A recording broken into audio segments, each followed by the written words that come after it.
Good afternoon. First off, I wanted to thank the healthcare workers. We toured a hospital this past weekend and just want to thank all the frontline workers for what they're doing to keep us safe. I remain committed to making decisions based on reliable data, the emerging science, and the advice of experts on my Governor Solutions Task Force on how to best apply social distancing to slow the spread of COVID-19. Since we last briefed you, the state of Oklahoma has made significant progress in managing our PPE and our hospital capacity and the supply chain. We know that COVID-19 is affecting all Oklahomans in one way or another. We recently experienced the third death of COVID-19 in the state of Oklahoma, and our thoughts and prayers are with that family. We know that as we continue to increase our testing capacity, we will continue to have an increased number of cases. Actually, I think our number of cases are closer to over 500 right now. They're going to get into the thousands. I want Oklahomans to know that we are not standing by idle. We're working around the clock with our healthcare community, our educational leaders, the public sector, the private sector, the National Guard, and other experts to make sure we minimize the spread and maximize our efforts to fight against this virus. Today, we are taking some more actions to reduce the spread and flatten the curve. We have the graph up here. We're at the very beginning of this curve, and as you can see, we do not, if we take no measures at all, the cases will outstrip our capacity in our healthcare system. So this does a couple things. By acting early, we're going to flatten that curve to keep it underneath our healthcare system, and also it gives us time to ramp up and develop the protective equipment and also the additional ventilators, the equipment, the ICU beds, the additional hospital beds that we can flex into. Today, I am issuing a safer at home order requiring all vulnerable populations to stay at home until April 30th, except for essential travel such as going to the grocery store or going to the pharmacy. Effective at midnight tonight, I'm issuing an executive order restricting any gatherings of 10 or more people all across our state. You know, the businesses have really done a good job up to this point, but I cannot emphasize enough the need for us to continue with the social distancing and making sure that we don't get in groups of more than 10 or more. That's working from home. That's all the things that our businesses are already starting to innovate and do. We need all Oklahomans to take this really, really seriously. Additionally, I'm taking aggressive action to preserve medical supplies and PPE, the protective equipment that our healthcare workers use, by issuing a 14-day suspension of all elective surgeries, minor medical procedures, and non-emergency dental procedures. To protect our elderly, we're suspending all visitation to nursing homes and long-term care facilities effective immediately and until further notice. Also, I'm ordering the following measures in the 19 counties where we have a confirmed positive case. We've got the county map up there, I believe. So in all the counties, we have 19 counties in Oklahoma right now with a positive case. So in those 19 counties, all non-essential businesses must close by 11:59 tomorrow and remain closed for 21 days. These include businesses with close contact or personal touch like hair salons, gyms, theaters, massage parlors, tattoo parlors, and we will provide further guidance on that. I encourage restaurants to remain open while offering curbside pickup and delivery. All Oklahomans have a job to do right now. If you're feeling sick or you've been around someone who is sick, please stay home. Isolate yourself. As a community and a state, we must come together in the next few days. I will be announcing a new way Oklahomans can work through my Be a Neighbor initiative to coordinate ways we can serve each other during this difficult time. We've worked very closely with State Superintendent of Schools, Joy Hoffmeister, to find a way to help our students continue learning after April 6th. I want to thank the cafeteria workers, the child nutrition teams who have been offering grab-and-go meals for students who need them. My Governor's Solutions Task Force is still working on a number of things to mitigate the spread of COVID-19 and respond aggressively. I am instructing my team to design and deploy a plan to designate certain hospitals for COVID-19 patients. This will allow us to maximize our resources to protect our healthcare workers and the patients who need them. We will share more about those two hospitals in the coming days. I want to be clear with Oklahomans. I don't make these decisions lightly. I know this affects all 4 million Oklahomans. You know, I'm concerned about the healthcare workers that are on the front line. I'm also concerned about the single mother who is trying to support 3 children, who works paycheck to paycheck and for no fault of her own is now getting on unemployment. We are going to get through this, Oklahoma. We're going to get through this. We've been in tough times before, and together we're going to come out of this stronger.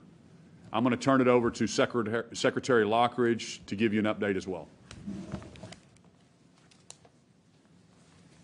Thank you, Governor.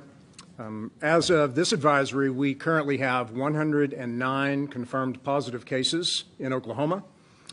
We also report 1 additional death, a woman in her 60s in Cleveland County, bringing the Oklahoma death total to 3 from COVID-19.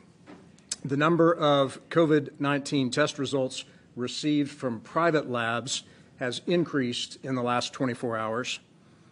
Earlier this month, Commissioner Cox designated COVID-19 as a disease immediately reportable to the state upon suspicion, diagnosis, or test.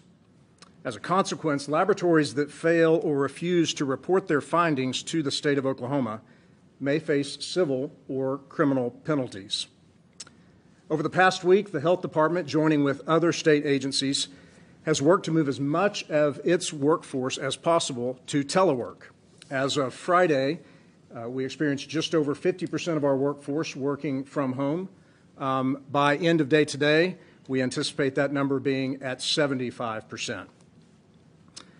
Currently, we report an average of just over 9 days of personal protective equipment, PPE, on hand.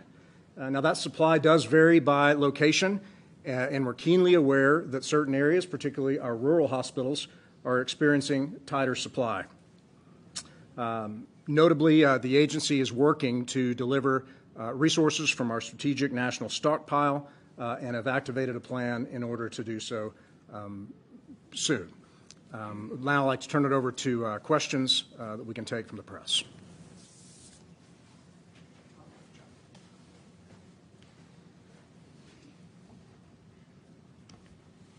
John Murphy, go ahead.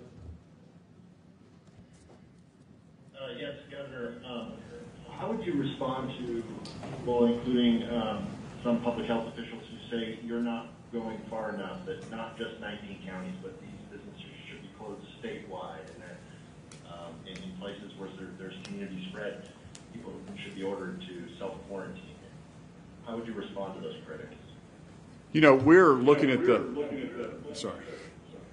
So we're looking at the we're following the data, and the 19 counties that we have positive cases, we want to get more restrictive, but the counties that don't, we wanted to focus on the vulnerable population. That was the recommendation of our team of experts here. I agreed with that recommendation, and again, the hope is to protect Oklahoma, is to flatten that curve, to give us time to build the hospital, the ICU beds, the PPE. So we're taking what we think is appropriate action at this time, and based on the facts that we have and the data in the state of Oklahoma. And Casey, would you add anything to, or Secretary, excuse me, would you add anything to that? Sure. I believe the actions that the governor is taking is to take into account slowing the transmission, which is what we want to do. Slow the transmission, allow us to ramp up in our testing, and to preserve our PPE, as well as giving us the capability in the future to be able to test patients, closely monitor and quarantine the positives, and to be able to follow those like we normally would in an outbreak. So I believe that the governor's initiatives address the heart of what the healthcare community is wanting. This question is from Carmen Foreman of the Oklahoman. Go ahead. Hey, Governor. I'm just kind of curious, are you thinking of asking the state legislature for any supplemental appropriations to help pay for PPE or to ramp up hospitals, anything like that? I'll let the team address the PPE. We feel we've got orders in. We're trying to look at that supply chain. We're also encouraging Oklahoman's manufacturing facilities are doing a great job right now of turning over their factories to address some of the PPE and the supply chain shortage. As far as the legislature is concerned, we are right now they're on recess for this week. When they come back together, we're looking at all of the things we can do to help our frontline employees. I've waived the 1 week requirements to get on unemployment. We've got some reprieve on the tax side to give them another 90 days to file tax returns. We have the SBA loan now set up for small business help throughout our state, our federal delegation, and we're really encouraging Congress to get that across the finish line for an additional supplemental for further help to our state. So doing a lot of things to help those workers that are affected. And on the PPE side, anybody want to address that? Sure. As we previously shared, we have just over 9 days on hand. Again, that varies, and we have shipments coming in as we speak, both into our state supplies and then also in the normal course of business for our hospitals and other providers. Notably, the private sector is coming into the picture here and is helping. I would give one important example, not specific to PPE, but to the overall effort into Oklahoma's response.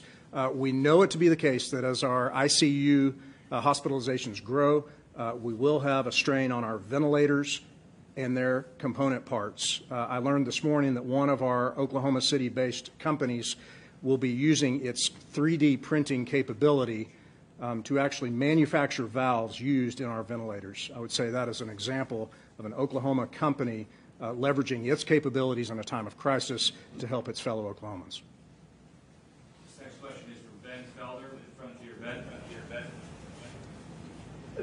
Governor, you're closing all non-essential business in the 19 counties with positive tests. Will that order expand into additional counties if and when new positive cases appear there? Yeah, so the question was if we do get positive test cases in other counties outside of the 19 original, the answer is yes. We will let those counties, those municipalities know that that's our directive as well. It will still line up with the 21 days. It's our intent to, when we get to the 21 days, which is going to be April 14th, we're trying to give some certainty around businesses when we're really going to readdress this and look at it, look at the data when we have more testing, more data to share. This question is from Aaron Brobeck with News 9. Aaron.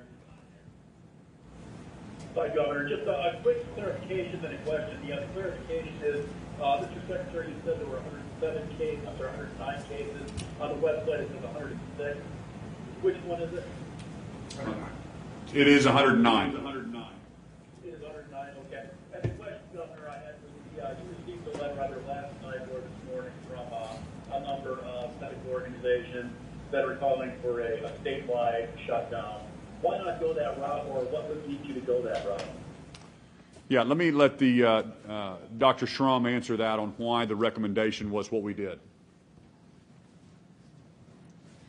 So as we have been discussing, what we were looking to do is actually provide a specific approach to Oklahoma and looking at where we are in the curve and addressing the counties and in particular having 19 counties, and the way that we put these in place, again, we believe allows us to get at the principles of what we were looking for, which is mitigating transmission, allowing us to continue to ramp up our testing capabilities, at the same time expanding our infrastructure and preserving the PPE that will allow our healthcare workers to address the COVID outbreak in a manner that doesn't expand past the capabilities. So we believe that this approach will keep us from having a steep curve that will outpace what our healthcare infrastructure can handle here in Oklahoma. And that's based off of what we're seeing, our data, and the plan that we have moving forward to address the ongoing issues. This is from Paul with Oklahoma Watch. Paul, go ahead.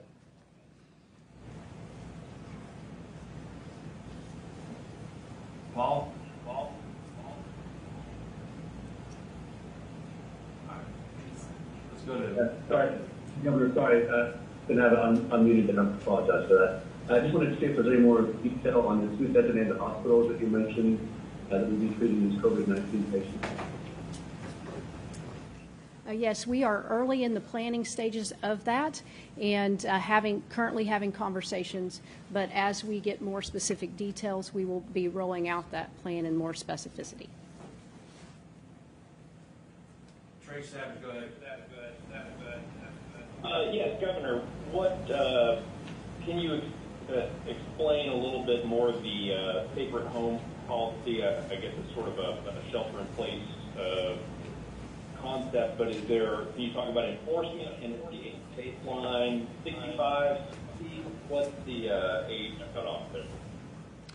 You know, it's a safer at home policy for our most vulnerable population. So that's designated by the federal government. So we'll release more details around that. But it's compromised immune system. It is an elderly population or an aged population. So we'll get some more details to you on that.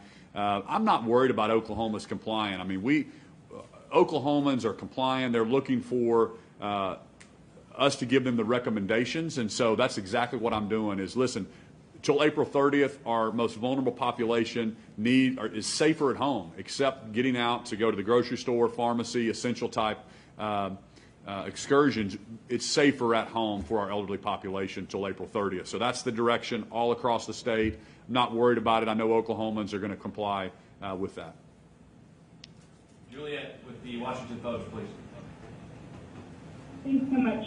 I was wondering, in terms of testing, I was both wondering if you could give an update on that, because my understanding is that there are roughly something like 2,400 tests available, but there are not enough reagents, and therefore tests are going out to Dallas, and there's a delay. And related to that, could you comment on, as I understand it, every member of the state Senate and their staffers were tested? This was over, at this point a week ago, after a state Senate staffer which tested positive, and what that means that obviously those folks, most of which were asymptomatic, got tested at a time when there continues to be a shortage of tests in the state. Thank you. Yeah. So let me bring up our testing expert. So we have made significant progress in the last 2 weeks around testing, and I really want to give a shout out to our health department and the OU and OSU communities who have come together to help us leverage their testing capability. So what we've done over the last week and a half in particular is bring together commercial relationships where we can get reagents from outside of just our government allocation and be able to run tests on commercial platforms that we have available in the state to be able to meet the demand that we have. So that's been very exciting, and I think we're poised to be able to respond with the numbers and projections that were being provided.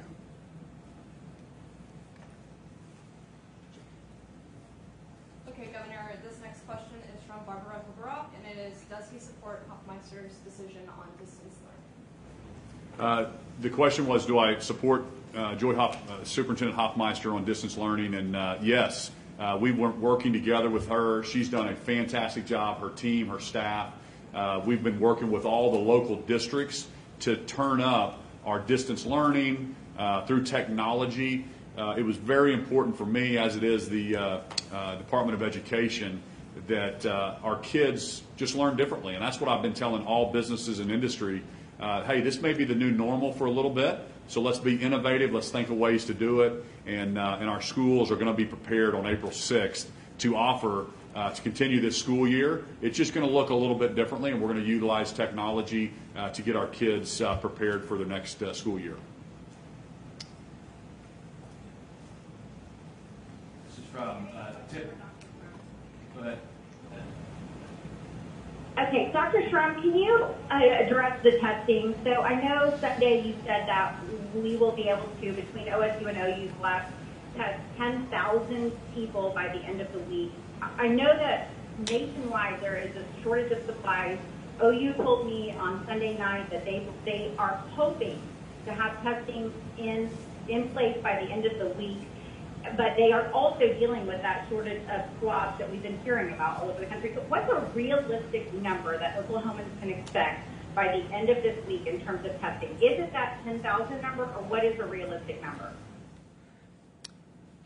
So as I said last week, we have ordered and are anticipating, as Deputy Secretary Pollard indicated, going through commercial routes instead of our federal allocation to procure reagent. And we currently are anticipating receiving 10,000 test kits with the goal of having our labs up and running by the end of the week, with the capability of running 2,000 to 2,800 tests per day. We continue to move down that path, and that is our goal. And to date, we continue to stay in line and in step and communicating with our commercial partners to procure the reagents as we were told early this week. Good. Dylan with TOCO. Hey, Governor, I had a question for you. With the understanding that this does not affect businesses statewide, it only affects businesses in counties with positive cases, with that understanding, what has changed your mind since yesterday morning when you said you would let Oklahomans know when it was the time to take statewide action? Yeah, we've been working on the modeling and the prediction of when we will have a spike that outstrips our capacity in our ICU and our hospital beds and our ventilators and our PPE.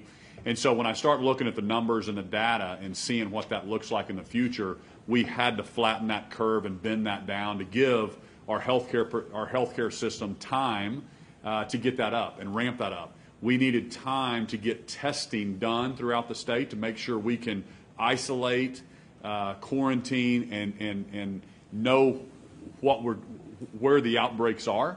And so all that stuff and that data that our team, I'm getting briefed every single day here at the National Guard Center. We've got a great team that's putting that in place. That also changed my mind.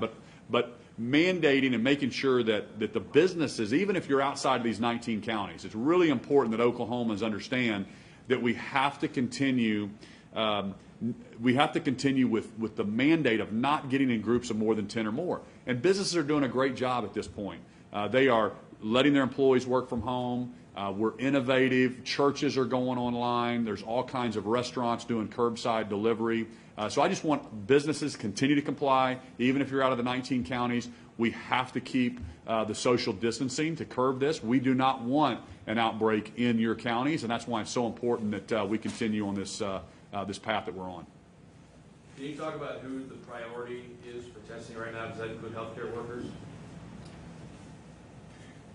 Yes, our priority will be those hospitalized patients and healthcare workers. Again, we want to make sure we're preserving PPE Part of that is identifying those positive patients or identifying those patients that are negative who are being admitted to the hospital quickly so that we can stop utilizing our PPE. Additionally, we want to make sure that our healthcare professionals are tested so that we know right away positive or negative. We don't want to have to quarantine our healthcare workers, and we also need to know if they're positive so that we can begin to identify contacts there. So those will continue to be our priorities moving forward. Can you talk about the plan to designate 2 hospitals and the benefits of that and where we are on that? Yeah, we're very early in the planning stages and looking at designating 2 hospitals. We believe that having designated hospitals allows us to make sure that if we have 2 hospitals, that those patients and those hospitals that have heavy loads can have the ventilators, the PPE, the expertise and the experience in those hospitals to manage those patients efficiently, and that we can provide the support that those hospitals need as a priority.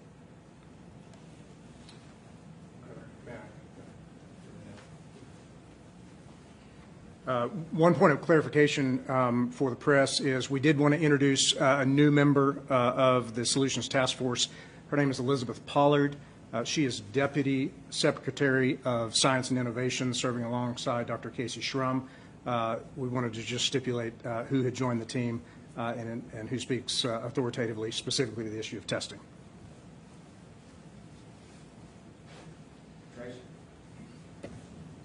Yes, Governor, or whoever would be the appropriate person, could you give us a little clarification on what is essential or non-essential? Those sound like specific adjectives.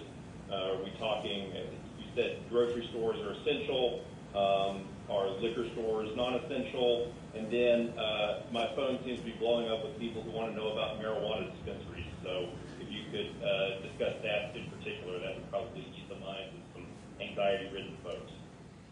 Sure. Well, there's guidance from the White House on what is an essential and a non-essential business. We'll release that to the press, but it's basically 16 categories. It's too long to mention here. But in general terms, a non-essential business would be a social gathering type business. So a bar, the restaurant, even though the restaurants will be open for curbside. In those 19 counties, it's important that the restaurants, their social gathering inside is closed during this time. So gyms, massage parlors, those kind of things, tattoo parlors. A business that has a social gathering would be non-essential in this case. So that's what we're saying in the 19 counties. But we're also telling those businesses that this is a 21-day period. Then we're going to reevaluate. So we're trying to put some certainty around that.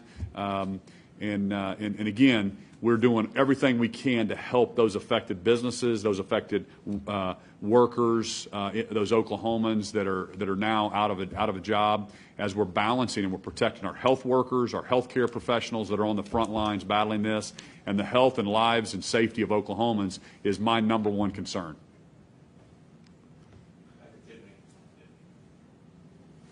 Yes, I just have a question. I'm not sure who to answer this. So 3.5 weeks ago, Gary Cox had told us we would be testing 100 people at the Oklahoma lab a shift and as many as 300 a day. As of this morning's numbers, I saw the state lab is showing testing of 53. So when can we expect increased numbers as far as what our lab can process, or is that what the OSU and OU labs is doing? And then also, we've heard from patients here in Oklahoma who said that their test results or their test processing had gone to Utah and also California. We were unaware that anything had gone anywhere other than the Dallas area for the test processing. So can you guys let us know, where are all of the tests right now? What states have we utilized, and when can folks that are still waiting test results in those states that were set to those states, when can they expect their results? Some have been waiting more than a week. So it's my understanding that we're fairly caught up on outstanding tests at the moment, and that the primary places where testing has happened has been within our health department directly or with a outside Dallas laboratory. going forward, as mentioned, we're expanding that to also include the OU and OSU campuses that are unable to do that testing. And we feel quite confident that as we start to receive reagents, as Dr. Schramm has already mentioned, that we'll be able to scale appropriately. And so all of that is actively underway, and we feel comfortable that as we start to do more extensive testing that we'll be able to meet that demand. So I don't know if that fully answers the question, but I think that we're in very good shape as we move forward. Sean Murphy, Associated Press. Thanks. One more quick follow-up, Governor. Why are we not hearing from the state epidemiologist at these briefings anymore? And also, I never did hear an answer to the Washington Post question about the Senate staff using up 50 or more state tests. Sure. So we have the state epidemiologist here, and I'll be happy to bring him to the stage. The question, if I remember correctly, was the Senate, something about the Senate. They were all tested. That is true. There was a Senate staffer that tested positive. The Senate all went into isolated themselves until they could get their tests back. Anybody that was exposed to that staffer, I'm not sure if they've gotten all their tests back. They went to an outside lab. It was sent out. So hospitals have contracts with testing right now. The problem is those outside labs will take sometimes 7 days. That's why it's so critical that Oklahoma gets the testing set up with OU and OSU so we can turn these tests out every single day. So that's what we're really working on. So the Senate is working on that. I don't know where they're at in that process, but they are not in session this week until they find out who is exposed and they're all being tested. So let me turn it over to Secretary Lockridge. Just a brief point of clarification there. All members of the Senate and staff were screened. Not all were tested.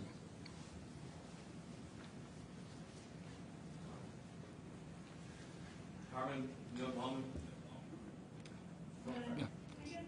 We'll get to you after this. Hold on, we'll come back. Sorry. Good afternoon. I'm Aaron Wendelboe. I'm the interim state epidemiologist. Just wanted to introduce myself and say what an honor it is to serve Oklahomans. Thank you, Governor, for trusting me to work with you and the team. And, you know, I think that we are just working together to gather data, to analyze data, and to give Oklahomans the clearest information so that you can prevent yourselves from getting infected with COVID-19. Thank you very much. Governor, I know you said that you would release details of the proposals later this afternoon. I'm curious, some states are including abortion in elective surgeries, the definition of elective surgeries. So I'm just curious if under your order, abortions will not be allowed. You know, I have not got into the granular detail of what's an elective surgery, what's not. I'll get with my team and we'll make that decision. The whole goal is for the next 14 days, is to elective surgeries, minor procedures, non-emergency dental procedures, just to put on pause for 14 days so we can get our PPE replenished to make sure that we have that for the critical hospitals. So that's the whole goal. We haven't gone into the details yet on what is considered so I'll let maybe the expert, Dr. Schramm, answer that. Or, have you went to the detail yet? Okay, we haven't gone through the detail. Last question will be from Aaron Roback, News on Air. Governor, it's our understanding that a house in LA has tested positive for COVID. Do you have any knowledge of that? Do you have any knowledge of any other staffers also being tested positive? I have no knowledge of that. I couldn't comment on any specifics of who's tested positive. We've got 109 cases in our state, and but I don't know specifically if there's anybody in the House or the Senate besides the one staffer.